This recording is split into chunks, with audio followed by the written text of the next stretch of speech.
What if the whole world becomes different?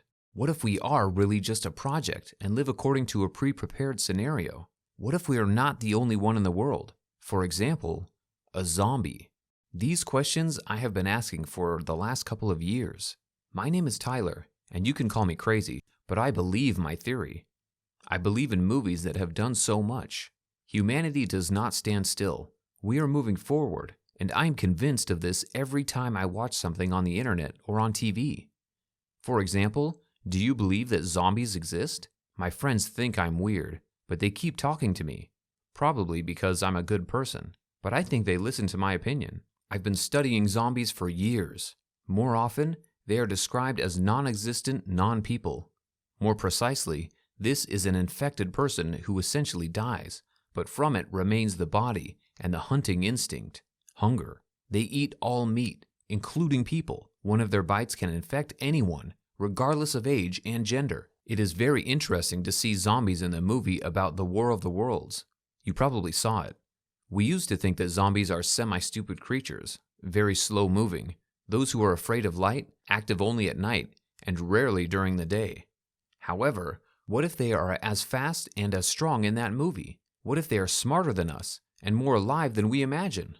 My friend Fred often said that I was too confused and my parents just thought I was a fanatic. If you come to my room, you won't find anything related to cars, planes, missiles like my friends. Everything looked like a kind of bunker. When I read the internet versions of how to protect yourself, I began to equip the room as if tomorrow came the invasion of zombies. I installed 6 locks on the door. All of them were closed and opened with a special key. I also installed a video surveillance camera, specially ordered it from my dad for his birthday, and connected it to the computer. Now I could see everything that was going on outside the door in the corridor, who was walking there. There was even a nighttime camera function. I covered the entire floor with a carpet so that no one could hear my footsteps, and made a special motion sensor on the window. He was yelling a soft siren if someone, or rather a zombie, wanted to climb over my window. It's just in case I'm sleeping at this point. In addition, I had baseball bats hanging on the walls, knives hidden under my bed in typewriters, and a bright flashlight on my bedside table that shone 3 kilometers ahead to blind them. And I always wore a smartwatch on my hand. I typed in the contacts of the ambulance, the police, and mom and dad as emergency calls. Of course, you can't foresee anything, but I tried to be as ready as possible for the invasion. Then I began to think seriously about the antidote. What if I get bitten and I'm still in good health and quickly inject myself with the antidote and don't turn into a zombie? To be honest, my experiments were a failure. First, I couldn't find enough information on the internet because everything was based on science fiction. And second, even if I invented something, I didn't have a reason to test it on myself because I hadn't been bitten by a zombie yet. In my favorite movie, there was a theory that if you remove the part of your body that was bitten by a zombie within a few seconds, you won't get infected. It was quite cruel, and it still needs to be decided. But what was in it? But I wasn't going to think about amputating my limbs just yet. By the way, I also had a bulletproof vest to protect my body, and a helmet to protect my head. My mother just smiled at all this, thinking these are my games. I didn't really tell them about my ideas because I didn't want to ask too many questions or go to a psychologist. After all, what's wrong with self-safety, right? But it takes a long time to explain this to adults. Other than that, I was just a normal kid. I met friends. We loved riding bikes in the woods. It's not far from our house, where we played war games or built a fire and fried sausages. No, don't think about it. We didn't do this to burn the forest. We had a special place for this. My father built us a barbecue area, like this. And my father even built a wooden house there, like a hut, where you can lie down and relax. My mother cleaned it up and made it cozy. We threw old blankets on the floor, brought flashlights and a battery-powered nightlight. It was cool.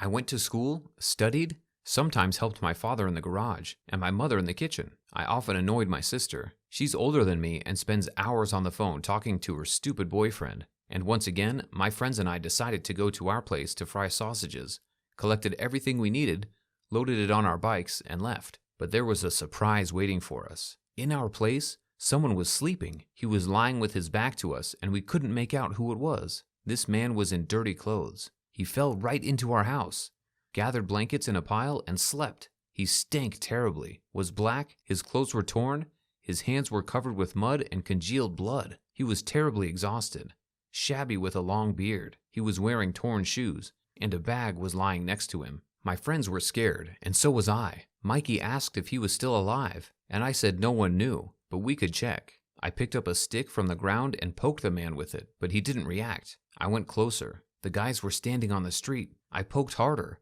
but there was no reaction. I swung even harder, hit him a couple of times on the head, but he didn't get up. I turned to them and said, "I think he's dead," when I felt a movement behind me. I turned around with startled eyes and saw a zombie standing in front of me. The boys screamed, got on their bikes, and went far away. I was left alone with him in a small wooden house. I couldn't even move from the shock, when suddenly he snatched the stick from my hands and attacked me. I almost dodged but fell. He managed to bite my leg. I was wearing shorts. I hit him with my free foot, ran out from my bike, and drove away. My heart was pounding as I drove. Damn, heck, why didn't I bring a knife? Why did he bite me? I thought to myself. I thought this was the end. After some time, I will turn into a zombie and bite my family. What will happen then? Then they will bite the neighbors, and so on in a chain. We will infect the whole city. I had to isolate myself from everyone. I arrived home, ran madly past my parents, ran into the room, closed all the locks on the door. Then my mother came and knocked and asked if everything was all right. I didn't want to tell her anything yet because I was afraid of causing a panic. I just said I had a fight with my friends and I wanted to be alone. She nodded understandingly and said that if I wanted to talk, she would be happy to. Yeah, I'm glad if she knew there was a potential dangerous infected person in the house, she wouldn't say that. I locked the window just in case, pulled out my weapons, a knife and a bat, and sat down in front of the mirror. I kept a small first aid kit. I carefully took off my pants and saw a puncture. There was running blood. I remembered the amputation, picked up the knife, and my hands were sweating with fear. I didn't know what to do, but I couldn't make up my mind. I took cotton wool and alcohol from the first aid kit and began to treat the wound. Suddenly, I felt bad. I thought I was going to pass out. I felt the blood in my veins thicken and turn cold. A cold sweat broke out on my forehead, and my hands shook as if I were sitting in an electric chair. That's how all my work and efforts went down the drain. I wanted to protect myself, so I ended up being one of the first people to get infected. I called Mikey right away, scared the hell out of him. He was younger than all of us, but he was the only one I could trust because he trusted me. I said that this might be my last contact with him. His father works as a police officer. I asked him to come to our house within an hour, and if he sees me suspicious, he knows what to do. Mikey started crying, saying that he didn't want to kill his friend.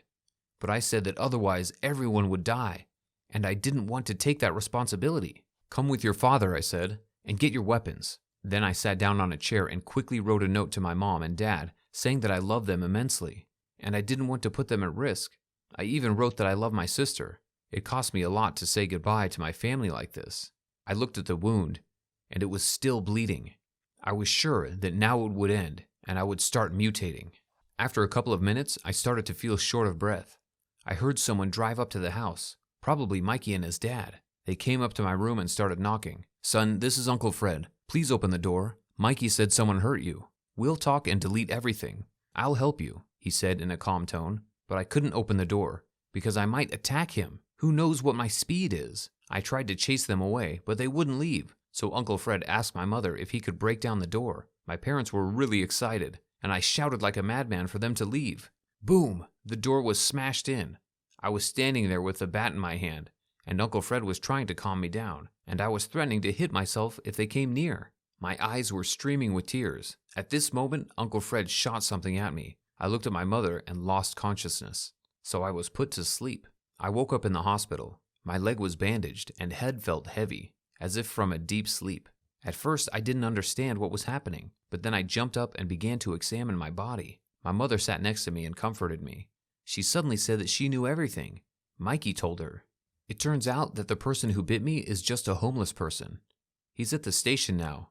Uncle Fred picked him up, and my panic was unnecessary. I had it all worked out for me. My mother smiled and said that there were no zombies, so that I would calm down and live in peace.